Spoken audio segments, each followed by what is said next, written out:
네, 여러분 안녕하십니까. 자, 오늘의 강의 시작하도록 하겠습니다. 네, 자 보시면 지금 conclude 뒤에 나올 수 있는 경우의 수라고 되어 있습니다. 네, 이것은 여러분 교재 190쪽입니다. 190쪽에 이게 있는데요. 자, 이거를 한번 같이 살펴보고 그 다음에 191쪽 그 다음 쪽에는 이것을 복습할 수 있게끔 구멍이 뚫려 있습니다. 그래서 190쪽을 먼저 읽으시고 그 다음 191쪽을 한번 빈칸을 채워보신 후에 이 영상을 보시면 학습 효과는 배가 되오니 그렇게 하시는 것이 가장 이상적입니다. 그러신 분들은 지금 여기서 영상을 잠깐 정지하고 그거를 하시고 뭐 나는 그냥 보겠다, 예, 그러시면 뭐고 제가 말릴 수 없으니까 뭐 알아서 하세요. 자, 그럼 저는 바로 해설을 시작하도록 하겠습니다. 자, 우리가 이 경우의 수라는 것은 사실 영어에서 굉장히 중요한 개념입니다. 왜냐하면 영어는 동사의 지배력이 어마무시한 언어죠. 즉 어떤 동사가 쓰이느냐 그 문장에서에 따라서 그 뒤에 나오는 낱말들의 어떤 그 뭐 종류, 그 다음에 뭐 형태, 그리고 성질 이런 게 모두 다 정해집니다. 그래서 이 conclude 뒤에는 그러면은 뭐가 오느냐, 그러니까 이런 거를 내가 미리 알고 있는 것과 전혀 모르고 있는 것은 천지 차이고, 사실 영어 실력이라는 것은 어찌 보면 그 동사가 나왔을 때 그 뒤에 어떤 말들이 나올지를 예측할 수 있는 능력의 정도를 의미합니다. 이게 굉장히 중요한 개념인데, 제가 한번 저를 되돌아보면 초창기 이제 좀 영어 잔챙이 시절에 저는 그것까지 잘 몰랐었어요. 당연히 이제 뭐 동사가 나오면 그 뒤에 제가 임의로, 그러니까 그냥 이렇게 쓰면 말이 대충 되지 않을까 이렇게 보통 글을 쓰거나 그렇게 했었던 기억이 납니다. 그런데 이제 영어라는 것도 이제 굳이 따지면 데이터잖아요. 이 데이터의 양이 엄청 방대해지고 머릿속에 축적이 되면 나중에는 그 경우의 수를 많이 알게 되거든요. 그래서 내가 선호하는 동사도 생기고 그 다음에 그 동사를 쓰면 바로 뒤에 어떻게 써야 될지가 바로 떠오른다든가, 네, 이런 식으로 이제 바뀌었습니다. 그래서 그런 거를 보고 우리가 영어가 늘었다라고 표현을 하죠. 그거를 말로 하게 되면 오, 자식 스피킹이 늘었구만. 글로 하게 되면은 자식 영작이 늘었구만. 그 다음에 독해도 사실은 비슷한 원리가 작용합니다. 내가 그 뒤에 자주 나오는 단어들의 경우의 수, 또 단어끼리의 조합을 얼마나 많이 알고 있느냐에 따라 독해 속도는 천차만별이거든요. 그래서 책을 많이 읽을수록 더 잘 읽게 된다. 이것이 학습에 관한 이 수많은 연구들에서 이제 밝혀진 바죠. 그래서 우리는 언어라는 것을 구사할 때 예측을 하면서 구사한다. 이것이 지금 오늘날 2023년 지금 최근 현대 기준으로 가장 객관적으로 밝혀진 과학적 사실이고, 지금 현대 언어학은 이제 이런 기조로 흘러가고 있습니다. 자, 그런 차원에서 이게 정말 중요하다는 얘기를 그렇게 제가 길게 한 겁니다. 그러니까 자, 볼까요? 먼저 conclude라는 말이 나왔고요. 그 뒤에 뭐랑 뭐가 나올 수 있다고 써 있냐면은 명사나 명사구가 나올 수 있다고 써 있습니다. 자, 이거를 보고 이제 문법 실력이 출중하신 분들은, 뭐 출중까지는 아니어도 좀 하시는 분들은 아, 저거는 conclude가 타동사로 쓰인다는 얘기구나, 이런 생각까지 가능하실 겁니다. 그래서 제가 사실 이 촬영하고 있는 지금 이 시점은 제가 이제 현재 대한민국 전자책 시장을 뒤집어 엎어버린 영어 공부 공략집을 특강을 하는 날이기도 합니다. 오늘 제가 인스타그램에서 우연히 알게 된 그 교포이신 그런 아이를 키우는 맘글리시란 분이 계세요. 예, 그분 제가 인스타 주소도 한번 이렇게, 자녀가 있으신 분들 한번 팔로우 해보시고, 그분이 저한테 특별히 그 책을 직접 읽고 연락을 하셔가지고 이거를 한번 그 본인을 팔로우 계신 당신의 팔로워 분들께도 이게 강의 형식으로 좀 해주시면 어떻겠느냐. 자기 자신은 교포시기 때문에 성인이 되어서 따로 영어를 공부해서 잘하게 되신 게 아니기 때문에 이런 원리에 대해서 저 같은 사람이 설명을 꼭 좀 해줬으면 좋겠다, 그런 말씀을 하셨습니다. 그래서 제가 그거를 이제 오늘 또 설명을 드리는데, 거기에도 이 얘기가 꼭 들어가야 됩니다. 그만큼 중요한 겁니다. 이거를 우리가 conclude를 보면 딱 머릿속에 그 다음에 뭔가 명사 같은 게 딱 튀어나오는 그런 그림 같은 게 머릿속에 그려진다. 그럼 그것이 예측한다라는 것입니다. 예측한다. 언어는 예측입니다. 그러면 이제 그렇게 예측이 가능한 사람들은 말을 할 때도 conclude 바로 뒤에 바로 어떤 명사를 잘 내뱉게 되어 있고요. 글을 쓸 때도 빨리 나오죠. 내 손이 빨리 그거를 쓰게 됩니다. 이런 것들이 무수히 반복이 되면서 예측한 대로 글이 전개되고 예측한 대로 말이 전개되는 것을 영어를 떠나서 그 외국어 실력이 향상되었다라고 우리가 추상적으로 표현하는 거죠. 굉장히 중요한 개념이죠. 자, 그러면 지금 첫 번째 1번에 맞는 그 구조를 보여주는 그 예시 문장들을 보시면 이렇게 나와 있습니다. 자, conclude가 여기 있고, 자, 구어라는 것은 제가 그동안 정말 구구절절 주구장창 설명을 드렸기 때문에 간단하게만 말씀을 드리면 명사 하나만 딱 있으면 그냥 명사인데 뭔가 다른 단어와 합쳐져서 이렇게 두 단어 이상일 때는 명사가 들어있는 어떤 그런 구라고 부르죠. 네, 그러다 보니까 이제 이렇게 표시를 하게 되고 저는 그러면 자, 이제 제가 한번 읽어보고요. We can conclude our discussion now. 이렇게 나왔습니다. 자, 그럼 이 now는 지금이라고 여기 번역이 되어 있고, 우리는 여기 있고요. 뭐뭐 할 수 있습니다가 can이고, 그 다음에 이 conclude는 그럼 뭐죠? 마무리하다라는 말이죠. 그래서 제가 굳이 표현을 하자면 이렇게 해놓고 이렇게 하고 이렇게 하면 가장 알아보시기는 쉬울 것 같고요. 그 다음에 우리의 토론을 이라는 명사 구가 뒤에 나온 겁니다. 그래서 이렇게 직접 conclude 바로 뒤에 목적어가 직접 바로 튀어나오는 경우는 그것을 마무리하다라는 뜻으로 많이 쓴다. 이렇게 말씀을 드렸고, 자, 두 번째 걸 볼까요? 자, 이걸 보시면 이렇게 나와 있어요. She, 그녀는 concluded. 자, 이것까지 우리가 마무리했습니다. 이제 아시겠죠? 그 다음 뭐가 나옵니까? Her speech, 그녀의 연설. 보면은 영어는 지금 이 동사 바로 뒤에 타동사 뒤에 목적어로 얘가 나왔지만 her speech라는 이 단어의 형태에 아무 변화가 없습니다. 즉 우리가 이거를 조금 말씀을 드리면 her speech was impressive 이렇게 얘기를 했어요. 자, 여러분 그럼 이건 무슨 말이죠? 그녀의 연설이 또는 연설은 인상적이었습니다. 이렇게 됩니다. 자, 그럼 여러분 여기까지 지금 강의를 듣고 계신 분들은 다들 당연히 아시겠지만 비동사가 여기 있어요. 비동사도 동사죠. 그럼 동사 앞쪽에 있으니까 지금 얘는 뭐죠? 그렇죠. 주어예요. 주어. 그런데 한국어는 주어라는 표시를 이렇게 하죠. 그래서 그녀의 연설은 그러면은 그것을 보고 우리가 주어인지 아는 겁니다. 즉 이런 어떤 주어로 쓰였음을, 그래서 이런 걸 보통 그 격이라고 부르죠. 주격으로 쓰였다. 주격 조사. 국어 국문법으로는 이렇게 부르고, 그 다음에 이렇게 쓰면 주격이구나, 주어구나. 근데 영어는 지금 이렇게 쓰나 아니면 방금 위에서 봤던 대로 She concluded her speech 이렇게 쓰나, 그럼 이것만 번역하면은 그녀는 그녀의 연설을 마무리했습니다죠. 그러니까 이렇게 쓰나 같은데 표시를 해볼게요. 이렇게 한국어는요 요렇게 이거는 목적어라는 표시가 여기 붙어 있죠. 저거를 이제 목적격 조사라고 그러죠. 국어 문법에서. 근데 영어를 보시면 똑같이 생겼습니다. 그렇죠? 그래서 우리가 이 영어가 어려운 것도 있어요. 왜냐하면 한국어는 그 단어가 문장 내 어느 위치에 있든 그것이 문장 내 역할이 무엇인지 우리는 대부분 조사를 보고 알아챕니다. 물론 한국어는 우리의 모국어이기 때문에 우리가 그거를 인지하고 알아채는 건 아닐 거고요. 어렸을 때부터 이제 뭐 초등학교 때부터 글을 읽는 연습을 하면서 그냥 대충 느낌으로 아는 거죠. 근데 우리는 그런 어떤 조사라는 것에 도움을 받고 있는 겁니다, 사실은. 그런데 영어는 그런 표시가 아예 없습니다. 남아있긴 합니다만, 예를 들면 인칭 대명사 같은 거. 그러니까 I 그러면 주격이고 me 그러면 목적격이고 이렇게 인칭 대명사엔 남아있지만 다른 명사들에는 남아있질 않습니다. 그런 표시가 없어요.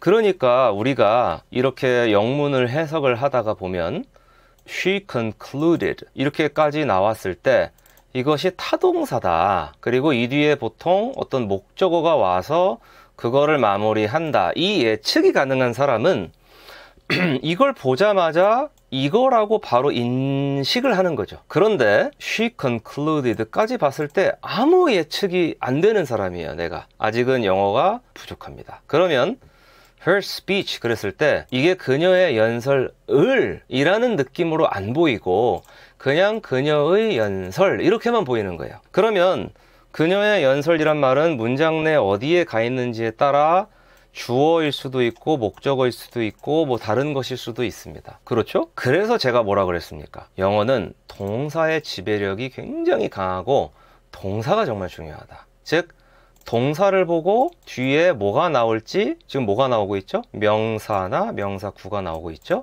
이것이 예측이 가능한 사람은 요렇게 읽을 때 한 요 정도까지만 읽어도 이미 내용 파악이 다 됩니다. 예측하고 읽었으니까 내용 파악이 되어버렸죠. 그러면 뒤에 나오는 이거를 딱 분리해서 생각을 해요. with a thank you 이렇게. thank you 앞에 어떤 한이란 말이 붙은 것으로 보아 thank you라는 말은 보통 감사합니다라는 그런 대사지만 어떤 한 감사 이렇게 되는 거죠. 즉 감사의 말씀 이 정도일 거예요. 그런 감사의 말로 이게 되는 거죠.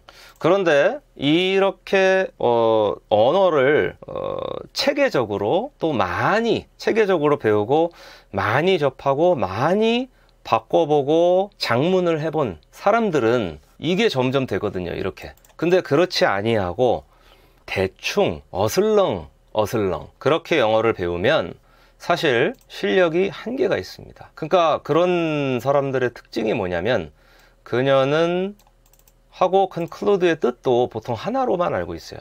결론을 지었다. 그래놓고 그녀의 연설이 나오니까 이래요. 그리고 또 무슨 문제가 있냐? 뒤에 with가 왜 나왔지? 그렇죠. 이 문제는 왜 발생합니까? 이 동사 하나를 똑바로 몰라서 그런 거죠. 그녀는 이게 마무리했다는 뜻일 수도 있잖아요. 그럼 뒤에 바로 목적어가 나와서 그것을 마무리했다 이렇게 해석할 수도 있잖아요. 이 회로가 있는 사람, 즉 영어 데이터가 많이 쌓이고 체계적으로 잘 배운 사람은 여기까지 읽는 순간 이미 의미 파악이 끝났기 때문에 이게 나왔을 때 그런 말을 하면서 이렇게 해석이 내려가면서가 됩니다. 이때부터 진짜 우리가 직독직해가 된다라고 표현하는 겁니다. 그런데 여기서 제가 굉장히 비판적인 말을 좀 해보자면은 우리가 시중에서 광고로 마주하는 직독직해는 다 말이 안 되는 사이비 과학 같은 그런 겁니다. 그것을 강의하는 강사는 이미 이 단계예요. 제가 방금 보여드린 이게 자기 머릿속에서 되기 때문에 남들도 그렇게 될 거라고 착각합니다. 그래서 그녀 결론 지었다. 자신의 연설, 함께 어떤 한 감사의 말. 이렇게 다른 사람들도 읽을 수 있을 거라고 생각합니다. 그런데 누가 그렇게 불러주면 그 순서대로 사람이 대충 그 단어의 그림들을 조합해서 의미를 알아들을 수는 있을지언정 활자로 서 있을 때 그렇게 읽을 수가 없어요. 방금 제가 설명을 드려서 이제 아시겠지만 직독직해란 것은 허상입니다. 직독직해는 체계적인 공부와 무수한 연습의 결과로 그저 나에게 주어지는 겁니다. 나에게 오는 것이지 직독직해를 연습할 수 있는 게 아닙니다. 지금 이거 다 알아들으셨죠? 그렇죠? 그래서 혹시라도 그런 어떤 신박한 독해법이나 어떤 신박한 영어 공부법이 있을 거라고 아직도 착각하고 있다면 부디 제 영어 공부 공략집을 51,000원을 주고 사셔야 됩니다. 그 51,000원이 당신의 5,100만 원에서 5억 1,000만 원을 아껴줄 수가 있습니다. 그렇게 하지 아니하면 계속 어떤 쉬운 방법이 있을 거라고 믿고 살아가고 그것은 영원히 인류가 해결하지 못하는 애 키우기, 육아와 그 다음에 다이어트 맨날 무슨 솔루션이 있는 것처럼 얘기를 하지 않습니까? 근데 안 되잖아요. 왜? 비전문가들이 너무 사이비 말을 많이 해놔서 그렇습니다. 인터넷에.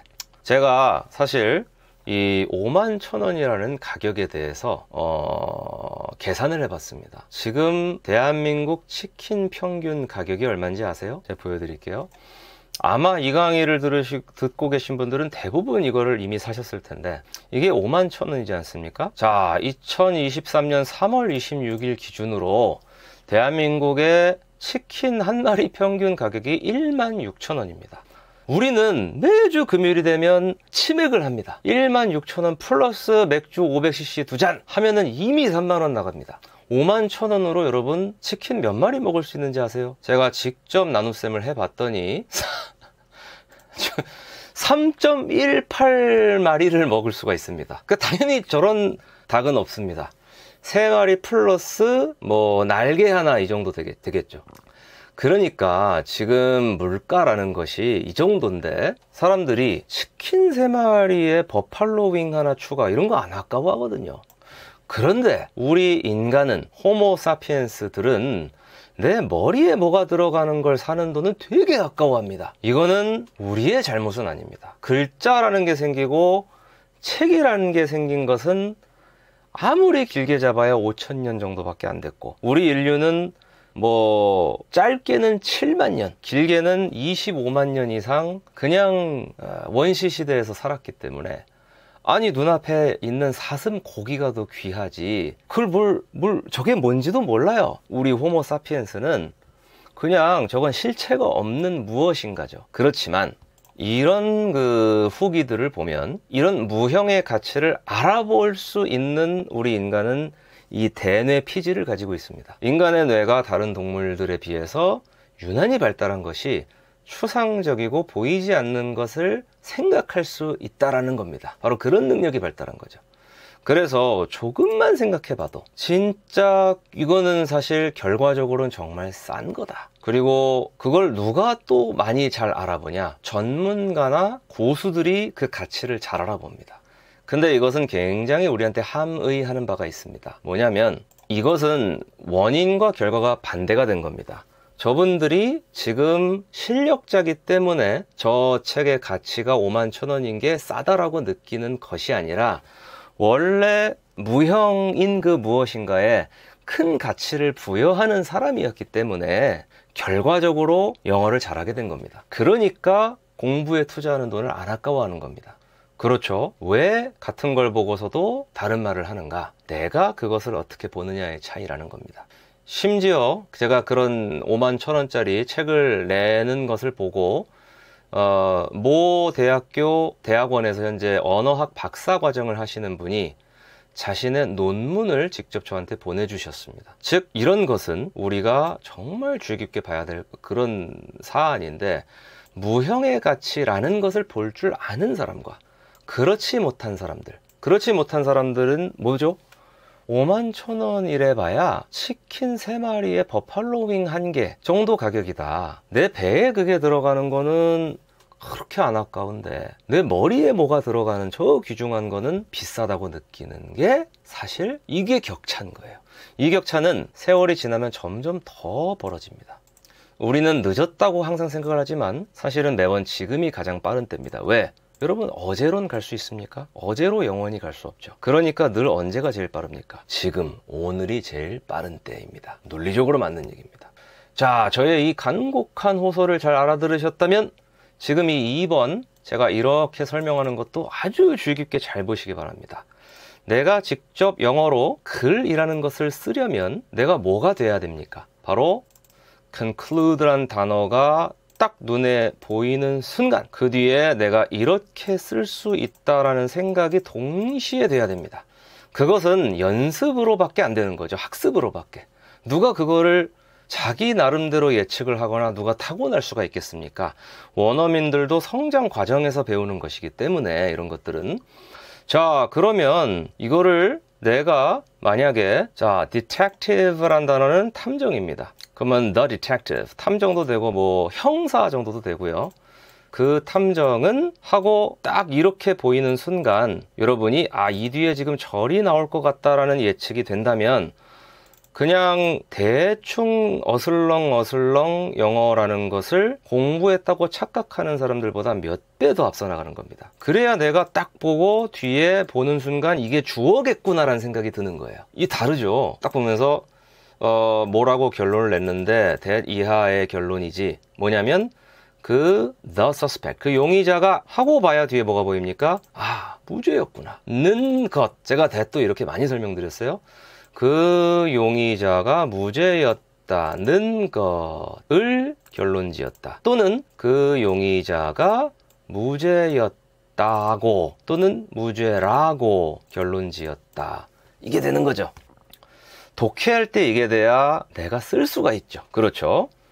자, 지금 막 불타오르죠, 그렇죠? 좋아요. 자, 그러면 요 다음 걸 볼게요. After the experiment, 그 실험 이후에 하고 콤마가 딱 찍혀 있으니까 이 부분이죠, 그렇죠? 자, 그 다음에 어떻게 합니까? 우리는 하고 요렇게 딱 보는 순간 아, 이렇다라는 것을 또는 이렇다라고 또는 이렇다고 결론 지었다. 이게 바로 경우의 수와 구조를 볼 줄 아는 거죠. 자, 그럼 어떻게 되죠? 우리는 하고 결론 지었습니다. 이게 뭡니까? 바로 이 부분이죠. 그 다음에 that 하고 뒤에 촥 나오죠, 이렇게. 자, 그러면 이 our hypothesis는 가설입니다. 즉 우리의 가설 이렇게 되고요.